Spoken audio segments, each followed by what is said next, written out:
Lists can be an instrumental tool to keeping organized, calm, and tracking the small wins in a day, breaking down expectations of yourself to specific prioritized tasks and items. This can lead to achievements and objectives. Whether you're going to the grocery store or your Schindler, your list is arguably the best way to keep your tasks ahead of you from slipping into unmanageable, vague, missed goals. Oscar Schindler was a hero, yes, but his heroism started with a simple employee roster after all. Studies have shown that once goals are written down, it frees the brain of anxiety as an action toward completion has been taken. So if you're in the big office tracking employees' responsibilities, or you're a maximum security prisoner about to get out on a technicality and you want to locate the people who did you wrong and put you in this box for 7 months, the joy comes from creating and imagining a strategy. Do you just want to get out there and start randomly going after anyone who felt so high and mighty and secure in your conviction that they opened their mouth trying to get a piece of whatever the district attorney was offering at the time? Sure, it's good to know your worth, I suppose, when some people are for sale, but maybe it's time to let them know what they truly bargained for. And if you're going after these people the moment you get out, how are you prioritizing them? If it's just a list of witnesses for revenge, that's a start. But is this list of people atoning for their sins against you just geographical? That's efficient, sure, but are you maximizing the fear and chaos you can cause as you work your way closer to the family member who ultimately betrayed you? Maybe starting with acquaintances, then going to blood relatives so that they know you're closing in, but they can't prove anything. Asking questions like, maybe it's a copycat, maybe it's gang related, but it seems so familiar.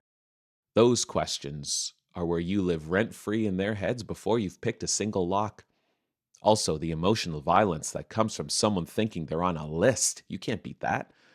All of this fear increases because you've slightly rearranged a list. A list should have logic, but you have to decide the logic. Think about serial killers versus random acts of violence. Who do you think gets more Netflix movies made about them? You want an audience to follow along with your motives, don't you? Also, let's say you get caught. You're back on trial. A list of methodically executed crimes is tougher to find all the missing pieces that make up the overall motive. That's well beyond a reasonable doubt, and that jury might as well be buying you lunch because you'll be acquitted by 11 a.m. But a random act of violence? Yeah, he did it. No strategy, no planning. He has no history of planning. He's spontaneous, loves adventure. Done, proved. And you're back in cell block B selling your dirty underwear to Big Jimbo just to get money for batteries. Society is inherently list based. From the blacklist of Hollywood writers during McCarthyism to Victorian mourning etiquette manuals that listed the exact acceptable grief durations depending on relation. Dead cousin? You guessed it. 3 months. Dead husband? 2 years. Dead wife? Mm, About 3 weeks, actually, because as they said in Victorian times, play is gon' play. You never know what a list can lead to. Imagine finding the piece of paper Galileo used to list the parts needed for a telescope, or the first scribbles of Benjamin Franklin's 13 Virtues, where he, in the early 1720s, listed his system of developing character. He lists such virtues as temperance, eat not to dullness, drink not to elevation, or silence, speak not, but what may benefit others, avoid trifling conversation.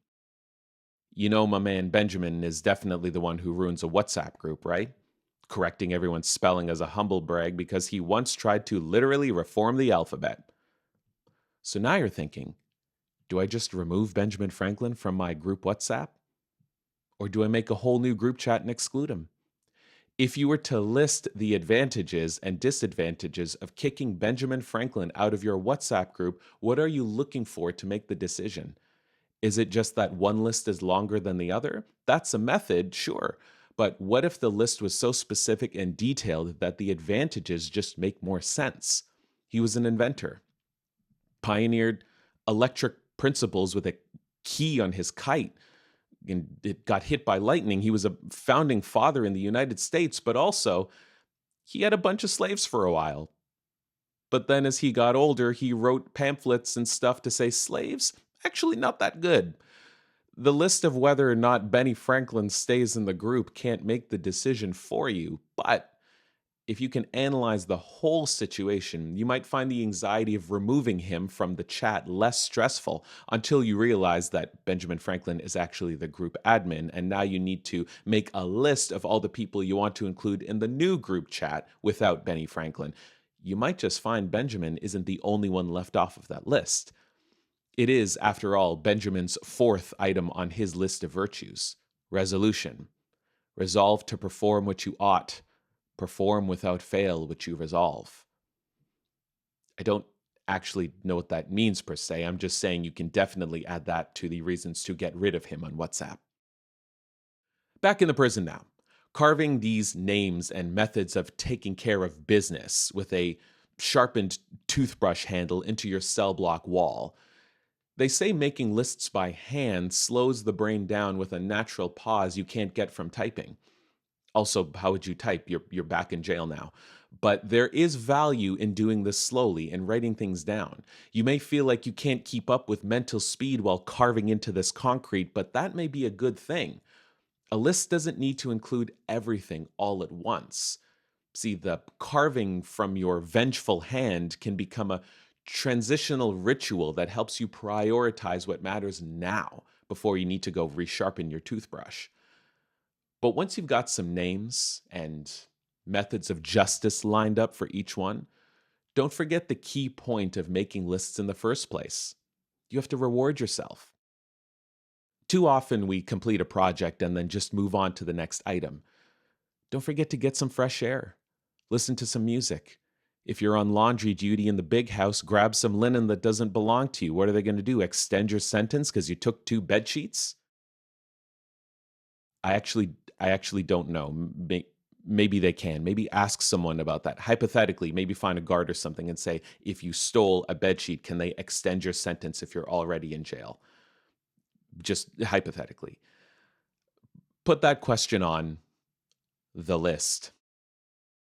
If you found meaning in Benjamin Franklin's list of virtues, maybe that means exploring number 3, order. Let all your things have their places. Let each part of your business have its time. In simple terms, leave a like. Or number 13, humility. Imitate Jesus and Socrates and subscribe.